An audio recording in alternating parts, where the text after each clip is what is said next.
Hi guys, Tatiana is here, and you are on my channel because you're interested in psychology and also pop culture. That's what we mainly are talking about on my channel, because such things are very interesting, and we also all are very curious about what is going on, what is happening with famous people. And today I suggest to you to uncover the story behind the process of P Diddy, the case of P Diddy, what is going on there, the psychological part and the meaning of something what I believe is going on. And actually I want to start with a disclaimer that everything I will tell here in this video is allegedly, is presumably is my subjective opinion on what something could possibly mean from the psychological point of view, because I'm not on this process, I'm not working with P Diddy, but I would like to actually to analyze everything what's going on together with you, just to have a deeper understanding of psychology, of how the human psyche is working, and just to try to figure out what is going on, because this is the first example, the first precedent that we are actually, where we try to really uncover the not only the juridical, the law part of the process, the law part of the case, but also the psychological part of the case, the point how the psyche of a victim or of a survivor is working, and what is going on behind all of this, processes where the power dynamic is not equal, where where the case is about a very influential person, very wealthy person, very the person with a great power that he can use and abuse regarding other people, like towards other people who are, as he see it, actually less important than himself, because this is how usually psychopaths are operating and how they analyzing the life. Because from the P Diddy case, actually we know that he was very different how he was treating people who is more important, who is more influential, who is more famous than him. It was a very gentle way of treating people, and it was always nice and cute, and with a sense of humor, and at the same time with people who he believed was under his control, who was less important, who was just simple mortal people. He was treated the very different way. It was abuse, it was an abuse, it was a really harmful, toxic relationships. It was using women and men, it was abusing his power, and everything what is going on together with power dynamics, where we see the abusive usage of the power. And so let's start. What I wanted to actually to mention here, what is really important. Recently I saw an interview of Sean Ryan on and he was talking about some very important point that I believe is crucial here, is why nobody is asking themselves, like if we are talking about, in this case, about the in this case we are talking about racketeering, we are talking about how P Diddy was using and abusing other people, how he was sex trafficking people and so on. Of course, allegedly, presumably, etc. But we don't ask ourselves to whom he did it. If he did it, if he has now RICO charges, etc., there were people to whom he actually was trafficking all of these people, yeah. And nobody is asking who were these people. This is a very, very good point. It tells us actually, and there were other people who was testifying about the point that he is just a middleman. And I believe in this theory as well, because in the last period we hear a lot of very, very important and loud names who were connected with Epstein case, with P Diddy case. It's all about the same. So I believe in this thing. And also, if we analyze how the really power dynamic and importance of P Diddy and his lifetime and his success was developing, we also can imagine that it's always about making some very influential, famous, and etc. friends. And if the person is making some influential friends, very powerful people, he always trying to make his best to become friends with them. It means that when he is not unsatisfied with something, when he is not happy with something, he don't show it, and this way he accumulates a lot of negative emotions connected with all of these processes. And so he, through humiliation and really such unhealthy dynamics with not famous people, he's trying to make his way to let go all of these negative emotions that he somehow got from all of these transactions with very influential people, if it makes sense. Yeah, so if he's not able to show his real emotions, these real emotions are accumulating inside of him, and he needs to find a way to throw it out.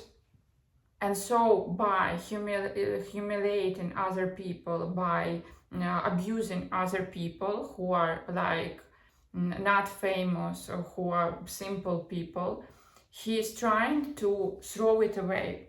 I don't know if it makes sense. Let me know in comments down below if I explain this in an understandable way, because you know that my English is not my native language, and I'm trying my best to improve and to try to explain in a very best way. Let me know if I'm good about this in comments down below.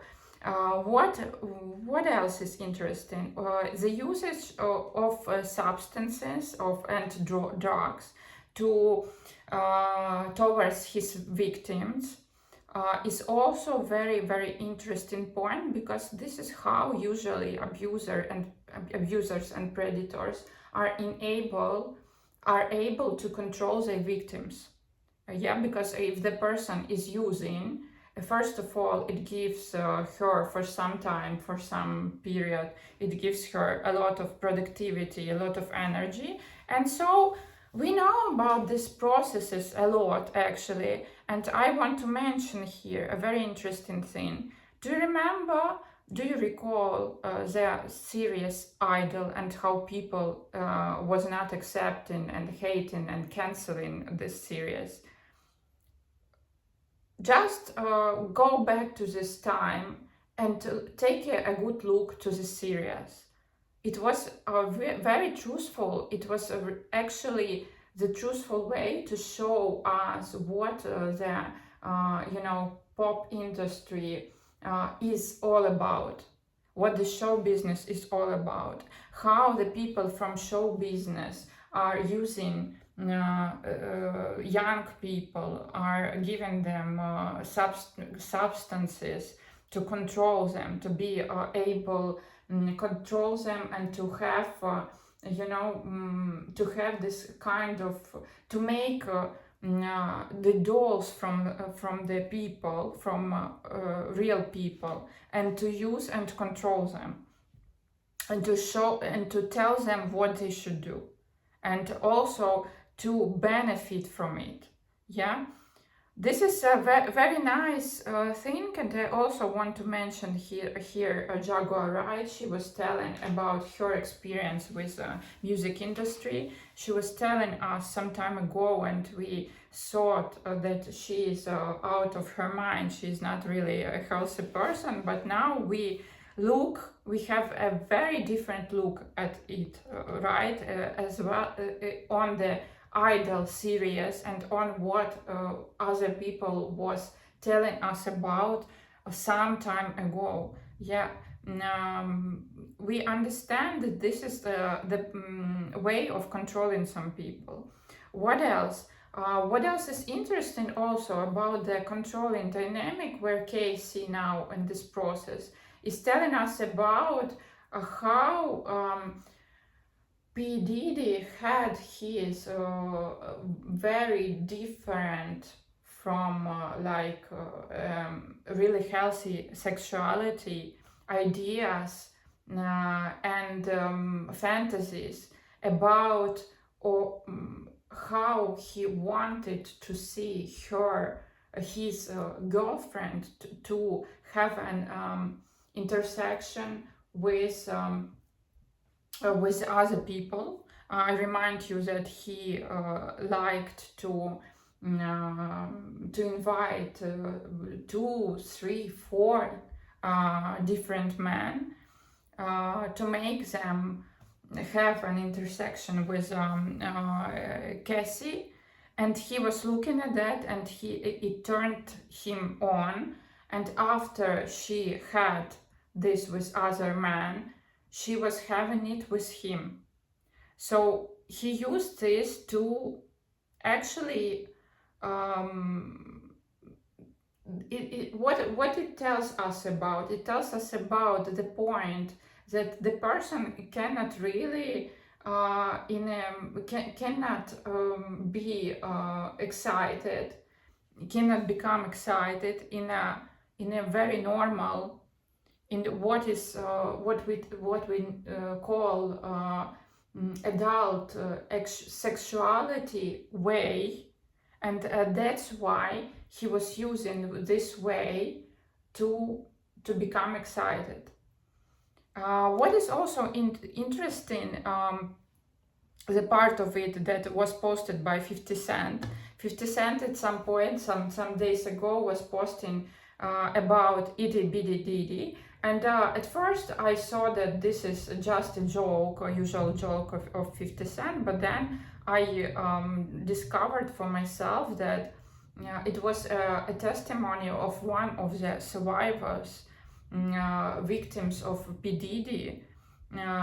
She was telling us about what can be potential complexes of Sean Combs' P Diddy, because if the man is having this complex because of his I don't know, not good enough, not big enough part of the body, and is not working, is not elaborating this in his psychotherapy, in his therapy, is not working on himself to be self-conscious, to have a healthy self-esteem, etc. He always try to compensate, to hypercompensate this complex by humiliating women, because for some time in his life he could potentially face some critical comments from women. He should potentially face even some, maybe smiles and very, very offensive comments from women. And so he becomes angry, becomes offended by women, and he wants to vindicate himself by humiliating them.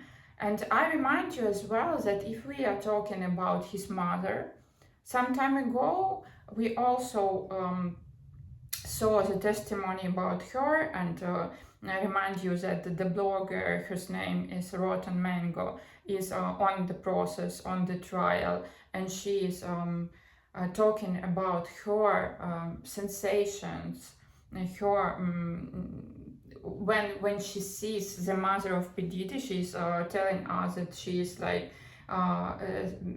sensing a fear when she look at her. Something is really strange, and something is very very strange is about his mother. Yeah, such sensations could be about psychopath, because our body is always telling us that something is wrong. And when we are near psychopaths or some unhealthy people, it's our body is always telling us about this. So trust your body all the time. It's all about this. And so I believe that most of his anger, he hates or hatreds that he has towards women, because this is how the person is treating women. The way he treats women is telling us about the deeper hatred that he has towards women. His anger toward women, he wants to vindicate himself, he wants to punish women for somebody.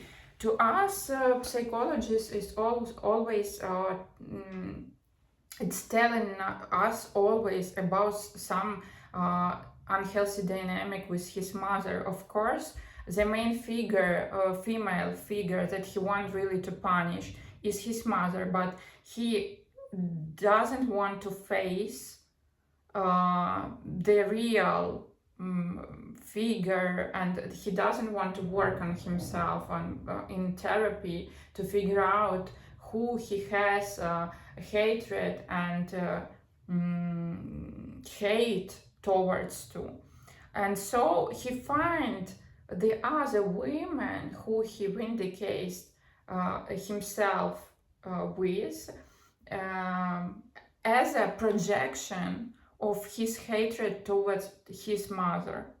Yeah, because this is very, very this case is telling us about really unhealthy relationship between mom and her son.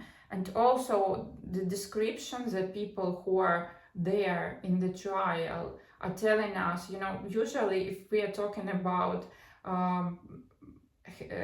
like about a normal mother, like I would not, but like a usual mother, yeah, if some mother is hearing about, is on the trial and is hearing something like this about her son, she would be very disappointed, she would be very sometimes even crying, she would be really disgusted, and she would be really, there would be a lot of negative emotions towards her son. And at the same time, his mother is there, she's listening to all of that they are claiming him to do, and she's okay with that. She has a poker face reacting to that. It means that she potentially could be aware of all that he was doing there. I remind you as well about the white collar, why white collar is so important to him. We hear about white nails, we hear about white parties. What I believe it's all about, it's all about his his race question that is very present in this case. it means that he has a deeper complex in him. He is not believing to be himself to be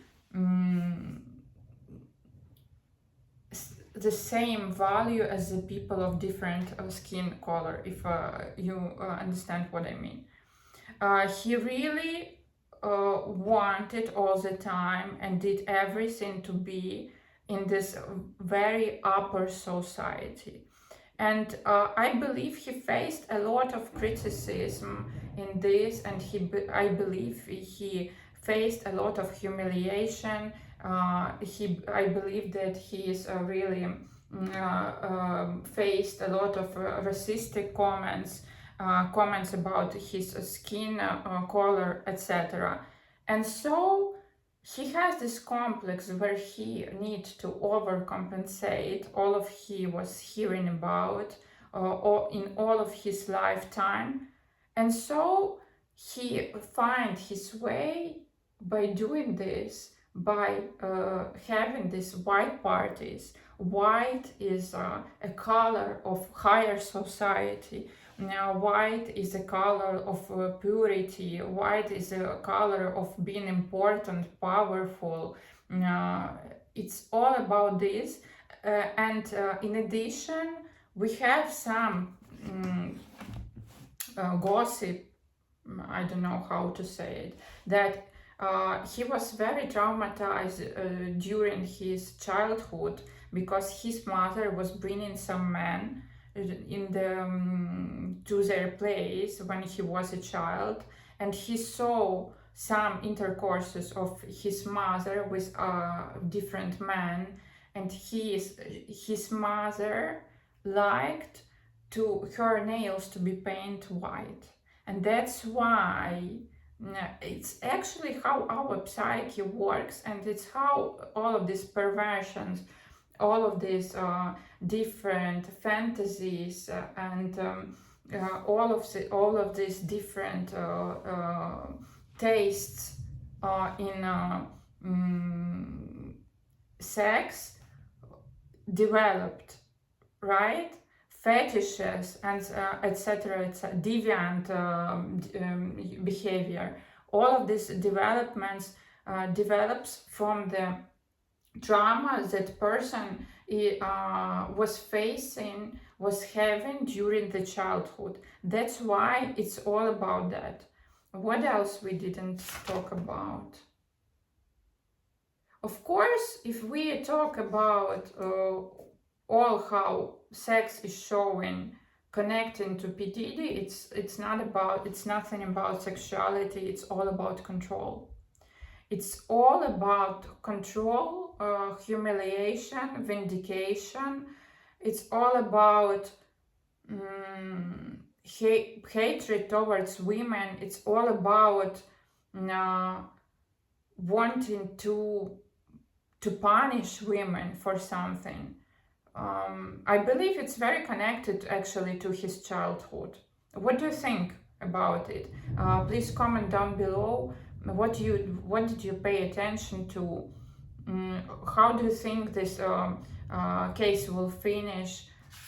I also suggest you to make a video about Cassie herself and about the dynamic of survivors. Why sometimes survivors can be initiating, like in this case, freak-offs. Why she was texting him about that she loved him, about how she admired him, about how she can't wait to have a freak-off with him.